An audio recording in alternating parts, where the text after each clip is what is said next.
Praise the Lord. प्रभु यीशु मसीह में मेरे सभी बहन भाइयों को जय मसीह की। आप सबका स्वागत है हमारे इस यूट्यूब चैनल पर, जिस पर आप हर रोज परमेश्वर के पवित्र वचनों को सुनते हैं और अपने जीवन में आशीष को ग्रहण करते हैं। मेरे प्रियो, हम ये बात जानते हैं कि जब भी हम परमेश्वर की पवित्र और जीवंत हजूरी में जाते हैं तो हमारा जीवन कभी भी सेम नहीं रहता और हम आशीषित होते हैं। तो आज की हमारी इस वीडियो में हम प्रेरित अंको यूसुफ नरूला जी के द्वारा दिए गए पवित्र वचनों को सुनेंगे। मेरा यह विश्वास है कि आज का ये पवित्र वचन आपके जीवन को बदलेगा। आज के इस पवित्र वचन में से हम जानेंगे कि हम कैसे अपनी उन आशीषों को परमेश्वर से ले सकते हैं जो परमेश्वर ने हमारे लिए रखी हुई है। मेरे प्रियो, हम ये जानते हैं कि मसीही जिंदगी में हम एक युद्ध में हैं और हमारा युद्ध किसी लहू या मांस से नहीं है, बल्कि अंधकार की शक्तियों से यानी कि शैतान के साथ है। आज के पवित्र वचन में से हम सीखेंगे कि कैसे हमें इन आत्मिक लड़ाइयों को लड़ना है और जीतना है। इस पवित्र वचन में हम ये भी सीखेंगे कि हमें लड़ना क्यों जरूरी है, और अगर हम अपनी आत्मिक लड़ाइयों को नहीं लड़ते तो उसका असर हमारे जीवन में क्या होता है। मेरे प्रियो, आज के इस गहरे वचन को अंत तक जरूर सुने ताकि आप इस पूरे वचन को समझ पाएं और ये वचन आपके जीवन में काम करें। तो चलिए आज के इस पवित्र वचन को हम सुनते हैं। सुनो मेरी बात। सुबह का वचन सुना था, हम किसमें हैं?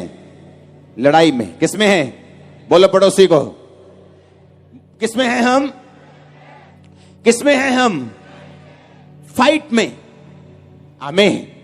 और हमारी लड़ाई किसके साथ है? किस धर्म के साथ है? कौन से डिनोमिनेशन के साथ है?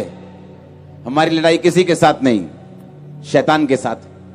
बाइबल कहती है कि दाऊद जब लड़ा, परमेश्वर ने उसके नाम को महान कर दिया, क्योंकि परमेश्वर ने कहा था दाऊद को कि मैं तुझे भेड़ों के पीछे फिरने से, अपना राजा होने के लिए इज़राइल का मैं तुझे चुनता हूं, और मैंने तुझे बुलाया इसलिए कि मैं तेरे नाम को बड़े लोगों के नाम के समान महान कर दूंगा।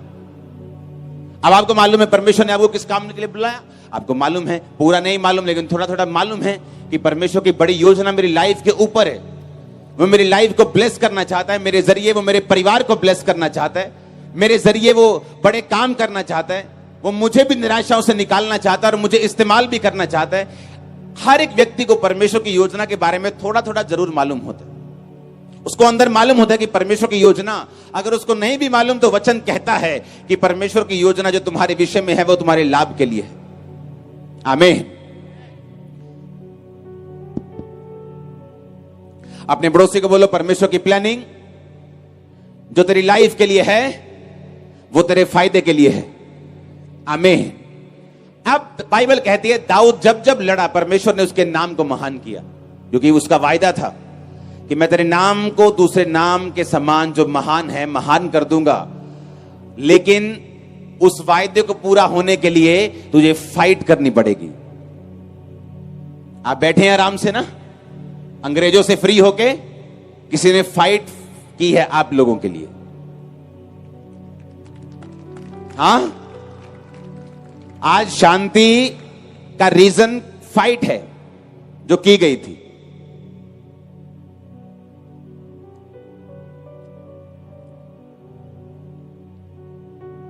आप चाहते हैं आपकी फैमिली में पीस आए, आपके सेवकाई में पीस आए, आपके पर्सनल लाइफ में शांति आए, तो उसका एक ही इलाज है, फाइट, लड़ाई। अपनी पड़ोसन से नहीं। हाँ, अब पड़ोसन के जूंडे मत पकड़ लेना जाके कि शांति चाहिए तुझे, अब फैंटी चार के मिलेगी। लड़ाई किससे? अपने आप से, अपनी अभिलाषाओं से, उन सवालों से जो शैतान आपके दिलों में डालता है, उन सवालों से जो वो परमेश्वर के वचन के खिलाफ खड़े करता है, उन परीक्षाओं से जिससे आप गुजर रहे हैं, उनसे। इसलिए परमेश्वर ने कहा तुम्हारा युद्ध मांस और लहू से नहीं बल्कि शैतान से, अंधकार से, शक्तियों से है, जिसका हेड ऑफिस आसमान में है।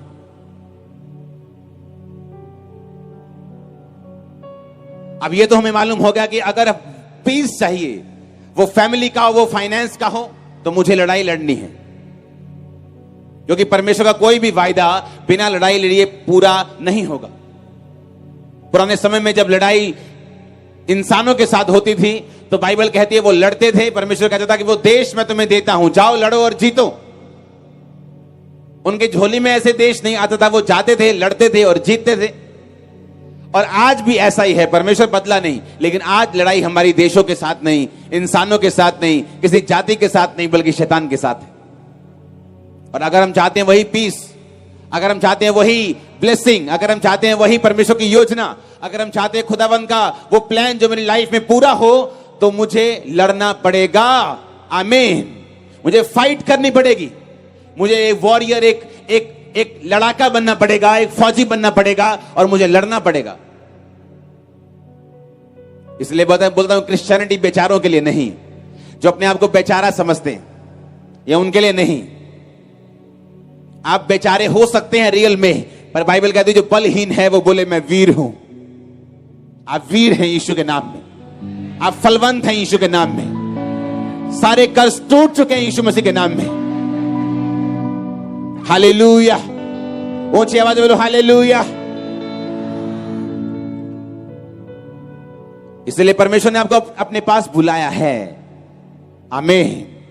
इसलिए उसने आपको अपने पास बुलाया है।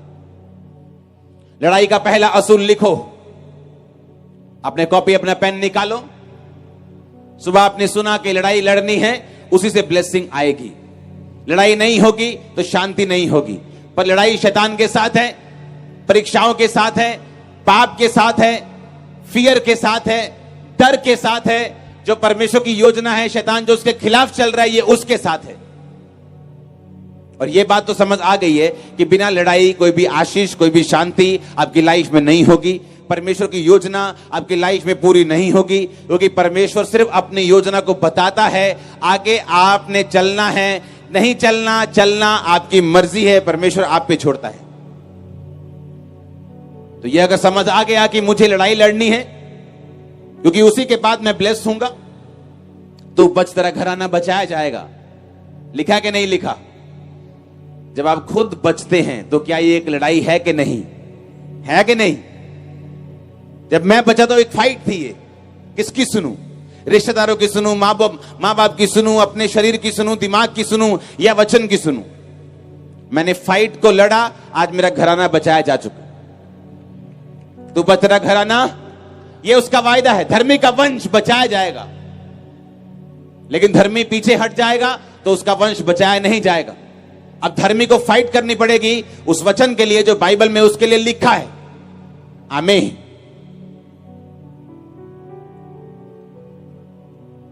एक और है जिसके संतान नहीं, अगर उसको वचन नहीं मालूम कि वचन में लिखा है कि धर्मी का वंश बचाया जाएगा, धर्मी का वंश पृथ्वी के ऊपर पराक्रमी होगा। अगर उसे वचन समझ आ जाए, वो घुटनों पे बैठ जाए और रोज परमेश्वर से मुकदमा लड़े कि परमेश्वर तेरे वचन में लिखा है कि धर्मी का वंश बचाया जाएगा, धर्मी का वंश पराक्रमी होगा, मेरा वंश कहां है? आपके हाथ में होगा वंश।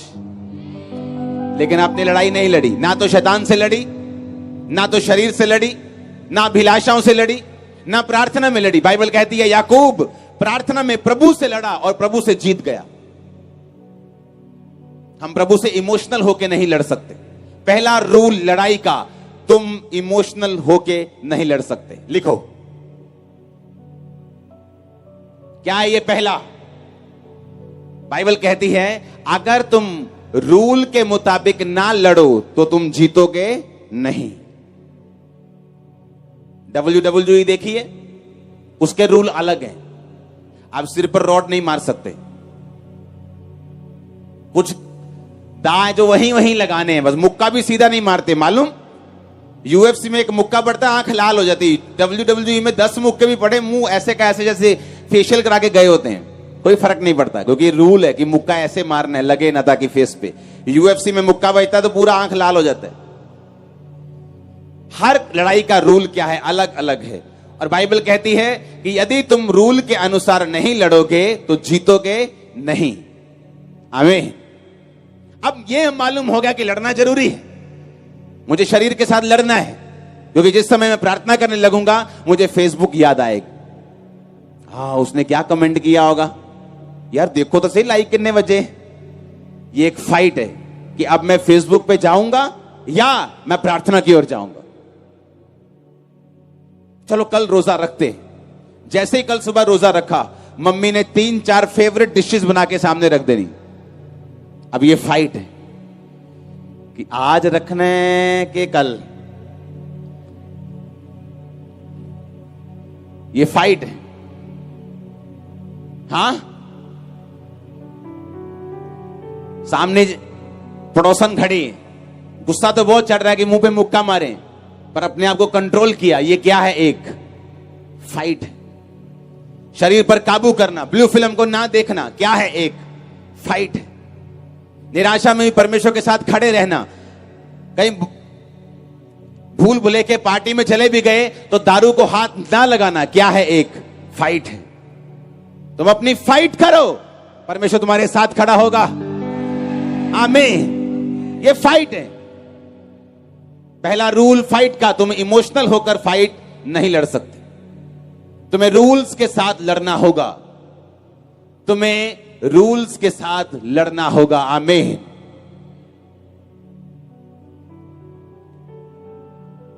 दूसरा शमूएल 6 उसकी 1 से 13 आयत।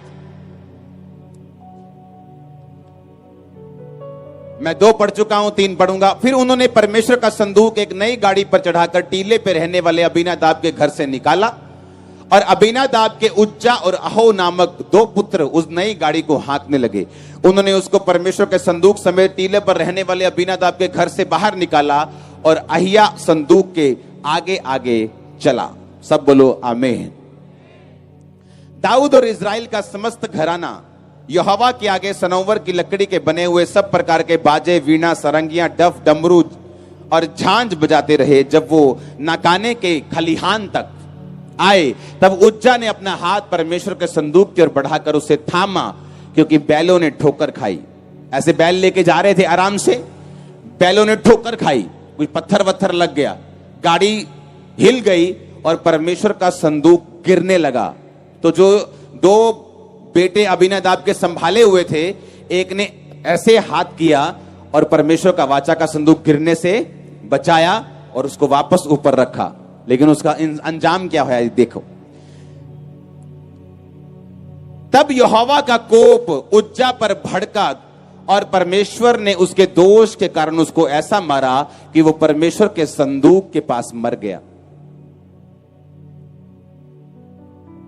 अब आप बोलोगे उसने तो परमेश्वर की मदद की, कि परमेश्वर का संदूक धरती पर ना गिर जाए, उसने अपना हाथ बढ़ाकर उसे क्या किया, थाम लिया। लेकिन परमेश्वर ने उसको मारा और लिखा वो वहीं मर गया। दाऊद देखकर डर गया, कहता है इसने तो अच्छा काम किया, पर मर कैसे गया। बाइबल कहती है दाऊद ने वो वाचा का संदूक वहीं छोड़ दिया, अपने घर नहीं, वहां नहीं लेके गया। और जानते उसने कहां छोड़ा उसको? इसलिए दाऊद ने यहोवा के संदूक को 10 आयत में अपने यहां दाऊदपुर में पहुंचाना ना चाहा, परंतु गतवासी ओबेदेदोम के यहां पहुंचाया। दाऊद डर गया, इतना डर गया, कहता मैं वाचा का संदूक नहीं लेके जाऊंगा, इसे यहीं कहीं छोड़ दो। तो उसने कहा, उसने ओबेदेदोम के घर में उसे पहुंचा दिया। यहोवा का संदूक उसके घर में 3 महीने रहा, और बाइबल कहती है यहोवा ने ओबेदेदोम और उसके समस्त घराने को आशीष दे दी। जब उनको आशीष मिल गई तो दाऊद को पता चला कि भाई जहां तो संदूक रख के आया है उनको तो आशीष मिल रही, वो जिस खेत पर हाथ लगा रहे हैं 10 गुना फसल आ रही, उनकी भेड़ बकरियां 10 गुना ज्यादा बढ़ रही, उनके पास कोई बीमारी नहीं जा रही, उनके घर में बरकत आनी शुरू हो गई, अच्छे अच्छे प्रॉपर्टी के सौदे हो गए, उनके लोग सस्ते दाम में उनको बेच के चले गए। अरे उनको बहुत आशीष मिली। दाऊद कहता है आशीष मिली, चलो लेके आता हूं वापिस संदूक। फिर दाऊद ने गलती ढूंढी कि गलती कहां हुई। फिर दाऊद को बताया गया कि गलती यह थी कि ये रूल है कि जब परमेश्वर के वचन का जो संदूक है उसे निकालोगे तो कोई भी गाड़ी पर रखकर उसे नहीं लाओगे, याजक उठाकर उसको लेके आएंगे और कोई बंदा उसे टच नहीं करेगा। पर दाऊद क्या हुआ, इमोशनल हो गया कि नहीं, परमेश्वर का संदूक है, फ्रेश गाड़ी लेके जाएंगे। आज के जमाने में बोलो नहीं नहीं, परमेश्वर का संदूक रॉयल्स रॉयल्स में लेके आएंगे, मर्सिडीज में लेके आएंगे, फेरारी में लेके आएंगे, लैम्बोर्गिनी में लेके आएंगे, बेस्ट गाड़ी में परमेश्वर का संदूक लेके आएंगे। लेकिन परमेश्वर ने क्या कहा, तुम मेरा संदूक याजकों से उठवाना और कोई बंदा उनको हाथ ना लगाए, नहीं तो वो मर जाएगा, पहले से बताया गया था। इसलिए इमोशनल लोग जो हैं कई बार परमेश्वर की सेवा नहीं कर पाते। यीशु मसीह जब 12 साल के थे तो जब पर्व हुआ तो यरूशलेम में सब गए, उनके माता पिता सब रिश्तेदार गए, और जब पर्व वापस हुआ सब वापस निकल गए। बड़े बड़े परिवार 100-100, 200-200, 300-300 लोगों के होते थे। माता पिता ने सोचा यीशु मसीह बीच में ही है। जब आगे निकल गए तो ढूंढा यीशु कहां है, यीशु कहां है, मालूम चला तो है ही नहीं। वापस गए यरूशलेम, 3 दिन ढूंढते रहे यीशु मसीह को। 3 दिन के बाद यीशु मसीह जब परमेश्वर के भवन में मिले तो वो शास्त्रियों के साथ, बड़े बड़े विद्वानों के साथ वो क्वेश्चन आंसर कर रहे थे। तो माता पिता ने कहा, ए यीशु, तू नहीं जानता हम कुड़ते हुए तुझे ढूंढते हैं, हम कुड़ चुके हैं, हम हाँ समझ रहे हैं आपके नहीं। तो यीशु मसीह इमोशनल नहीं हुए। ओ मम्मी, यीशु मसीह ने कहा, क्या तुम नहीं जानते कि मुझे अपने पिता के घर में होना जरूरी है? यीशु मसीह वचन सुना रहे हैं, वचन सुनाते सुनाते भागते भागते लोग आए, यीशु मसीह तेरे मम्मी आए बाहर, तेरे भाई आए बाहर। यीशु मसीह ने कहा, मेरे माँ बाप यही हैं जो मेरे वचन को सुनते और मानते हैं। इसका मतलब यह नहीं कि यीशु मसीह के अंदर इमोशन नहीं थे, ये थे इमोशन। जब वो लाजर की कब्र पे गया, बाइबल कहती है वो रोया। बाइबल कहती है जब वो भेड़ों को, जब वो लोगों को देखता था तो यीशु मसीह ऐसा लिखते हैं कि वो ऐसे लोगों को देखता था जैसे व्याकुल भेड़े हों, और लिखा वो तरस के साथ लोगों को छूता था, तरस के साथ लोगों को ब्लेस करता था, तरस के साथ आंखों को छूता था और आंखें आती थी लोगों की। वो इमोशन से भरा हुआ था। लेकिन इमोशंस अलग चीज हैं और इमोशनल फूल होना अलग चीज है। हालेलुया। लड़ाई का पहला नियम, आप इमोशनल फूल नहीं हो सकते क्रिश्चियनिटी में अगर आपको लड़ना है और जीतना है तो। सेवकाई की शुरुआत में, सेवकाई के बीच में ऐसे इमोशनल फूल थे जो मेरे साथ सेवा करते थे, लेकिन इमोशनल थे। इमोशंस परमेश्वर वाले नहीं, संसारिक इमोशनल, और परमेश्वर ने उनको जब तक नहीं निकाला मेरी लाइफ में चैन नहीं आया।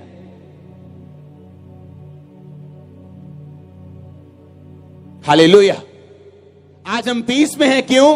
क्योंकि ये परमेश्वर का प्लान है आपकी लाइफ में। इमोशंस होना और इमोशनल होना ये दोनों अलग अलग चीजें हैं। यीशु मसीह के पास आया, यीशु मसीह ने कहा, पतरस चलो, मुझे तीसरे दिन ऐसे ऐसे होगा, तीसरे दिन मैं उठाया जाऊंगा, जी उठूंगा, मुझे क्रूस पे चढ़ाएंगे, दुख देंगे। पतरस साइड पे जाके बोला, ए प्रभु इधर आ, तू, तेरे साथ कभी ऐसा ना हो, दोबारा नहीं गल कही मैनू, तू कभी, तेरे साथ कुछ नहीं होगा। यीशु मसीह ने कहा, शैतान मेरे सामने से दूर हो जा, तू मेरे लिए ठोकर का कारण है, क्योंकि तू मुझे इमोशनल करने की कोशिश कर रहा है जहां मुझे नहीं होना चाहिए। तेरा यार नहीं, मेरा यार, कल नहीं जाना आप चर्च, पक्का दोस्त है ना मेरा, तू कल आप घूमन जाना। ये दोस्ती नहीं, दोस्त के पीछे कौन बोल रहे हैं। पर आपको समझना है कि कौन सी बात कहां से निकल रही।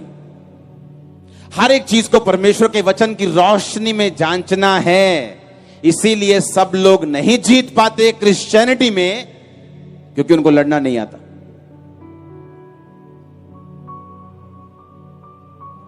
बाइबल कहती है अब दाऊद जब संदूक को लेके आया तो बलियां करता हुआ, याजक को उनके कंधे पे चढ़ाता हुआ, और rightly, accurately, according to the word of God वो उन्हें लेके आया, और कुछ भी नहीं हुआ, बल्कि दाऊद आशीषित हुआ।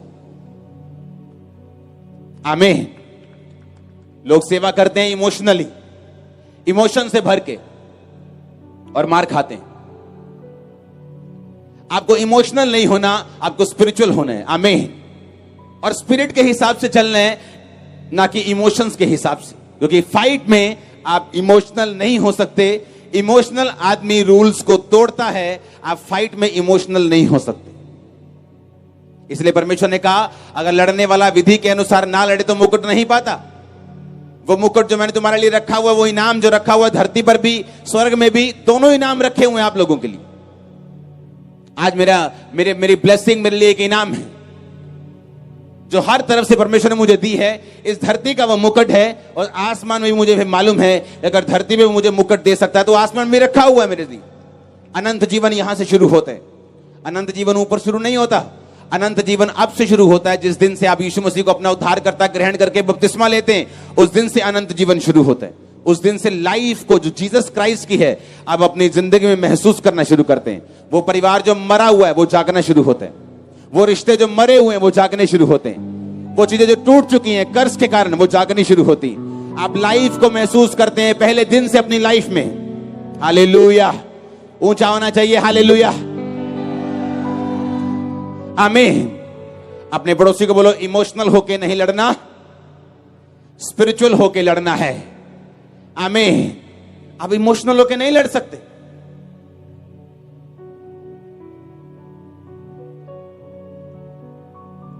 हालेलुया।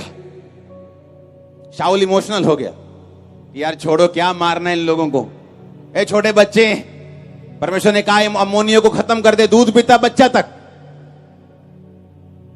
भेड़ बकरियां कुछ अच्छी अच्छी छोड़ दी, कुछ लोग छोड़ दिए, भगा दिए, और वही अमोनी उसके कत्ल का कारण बने। पता है कि नहीं पता? तुम परमेश्वर से अधिक समझदार नहीं हो सकते, तुम परमेश्वर से अधिक धर्मी नहीं हो सकते। अगर वो तुम्हें कह रहा है कि आंख निकाल दे, अगर ये आंख तेरे नरक में जाने का कारण है, तो इसका मतलब परमेश्वर आपको सही कह रहा है। उसे आने वाला समय मालूम है, वो फ्यूचर को देख सकता है। उसे मालूम है आने वाले समय में कौन सी शैतान कौन सी मुसीबत को लेकर आपके सामने खड़ा है, उसे मालूम है। कैसे आपको बचाना है परमेश्वर को मालूम है। आपको सिर्फ फॉलो करना है, एक बच्चे की तरह उसका पीछा करना है। इसलिए यीशु मसीह ने कहा, जब तक तुम बच्चों की तरह मेरे राज्य में प्रवेश नहीं करोगे, नहीं करने पाओगे। बच्चे क्वेश्चन नहीं पूछते माता पिता से कि मम्मी आप कल बिल कैसे दोगे, हम एसी तो चला रहे हैं, कल आप खाना कैसे खिलाओगे, आप खिला पाओगे हमें खाना? कोई क्वेश्चन नहीं। यीशु मसीह ने कहा, बच्चों की तरह मेरे राज्य में प्रवेश करना, कोई क्वेश्चन नहीं, भरोसा रखना। आमीन। जब बाप बच्चे को उठाता और खिलाता है, ऊपर फेंकता है, तो बच्चा रोता नहीं, हंसता है, उसे मालूम है बाप पकड़ लेगा। लेकिन जब यीशु मसीह आपको फेंकता है, बोलते हो तेरी तो हैवी है प्रभु के नहीं। हाँ, जब वो आपकी परीक्षा लेते हैं हल्की सी, आप सवाल उठाते हो, आप शक करने लगते हो, आप खुद अपना बैलेंस बनाने की कोशिश करते हो। नहीं बनाना, बोलो बैलेंस। जीसस को बनाने देना है, उसे पकड़ने देना है। सुपर बैलेंस होगी आपकी लाइफ। आमीन। ऊंचा चाहिए। मैंने कहा सुपर बैलेंस होगी आपकी लाइफ, सुपर बैलेंस होगा आपका फाइनेंस, सुपर बैलेंस होगा आपकी सेहत। आमीन। ऊंचा आशीष तुम्हारी है चर्च। Hallelujah, hallelujah. ये परमेश्वर का प्लान है आपकी लाइफ में। आमीन। आपको फाइट करनी है, पर इमोशनल होके नहीं। वो इमोशन किसी के बीच से भी आ सकते हैं। आपके सबसे करीबी लोग, आपकी मां हो सकती है, बाप हो सकता है, भाई हो सकता है, वाइफ हो सकती है, हस्बैंड हो सकता है, आपकी बेटी हो सकती है। ये पापा छोड़ो ना, चर्च में आज मत जाओ, देखो तो मम्मी रो रही, घर में कलेश पड़ा हुआ है, आप क्यों नहीं समझते? परिवार सबसे ऊपर है। और वही परिवार जब कल को शैतान छीन लेते हैं, आदमी सोचता है यार अच्छा होता कि परमेश्वर में जलता, मैं भी बचता, इनको भी बचाता। क्योंकि शैतान जिनको यूज कर रहा है, उन्हीं की लाइफ में कल को वो काम करेगा। मेरे ऐसे लोग जिनको उनके घर वालों ने अलग कर दिया कि अगर तू गया तो तुझको ये नहीं देंगे, प्रॉपर्टी नहीं देंगे, शादी नहीं कराएंगे, ले गए वापिस, खुद दोनों मर गए। दोनों पेरेंट्स, हस्बैंड वाइफ। क्योंकि शैतान ने उनको यूज किया। और सबसे बुरी बात कि जिसको स्टैंड लेना चाहिए, जिसको फाइट करनी चाहिए थी, उसने फाइट नहीं की।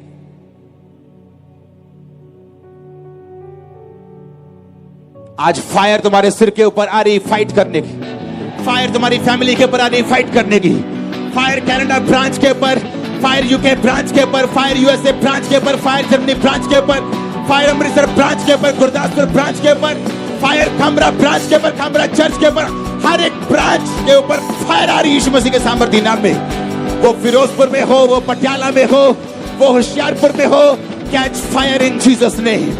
वो बिहार में हो, बरनाला में हो, catch fire in Jesus name. वो बंगाल में हो, catch fire in Jesus name. वो ऑनलाइन हो, catch fire in Jesus name. आमीन हो जाए, बरकत तुम्हारी है चर्च। मैंने कहा आमीन हो जाए, बरकत तुम्हारी है चर्च। वो तुम्हारे सिर को ऊंचा कर देगा, तुम्हारे लाइफ को ऊंचा करेगा। तुम सिर उठा के चला करोगे टाइम आ रहा है चर्च।